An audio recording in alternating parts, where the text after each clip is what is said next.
నువ్వు కళ్ళు తెచ్చుకోండి. నువ్వు ముయ్యి లేకపోతే నీటిగా భయం ఏం లేదులే.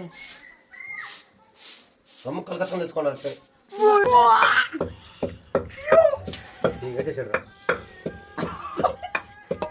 కళ్ళు కలిపకూడదు. కళ్ళు బాగా తెచ్చుకుంటా. కళ్ళు లోపల కదిలిచ్చు. లోపల కనుగుడ్లు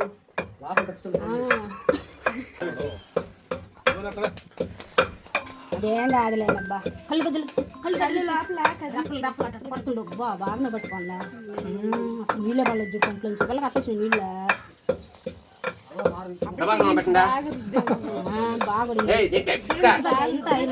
అబ్బా కళ్ళు పోయినాయిరా అనోక్య అని అనుకుంటారేమో. కాదండి, ఇది మా పెద్దవాళ్ళు పూర్వకాలంలో చేసే నాటు వైద్యం అండి. ఇది అందరూ చేసేది కాదండి, బాగా తెలిసిన వాళ్ళు మాత్రమే చేయాలి, లేకుంటే కళ్ళు పోయే అవకాశాలు ఉంటాయి. ఈ వైద్యానికి కావలసిన వస్తువులు ఎండుమిరపకాయ ఇత్తనము, అలాగే మిరియం గింజ, అలాగే సొంటి కొమ్ము. ఈ 3 వస్తువులతో ఈ వైద్యం అనేది చేస్తారండి.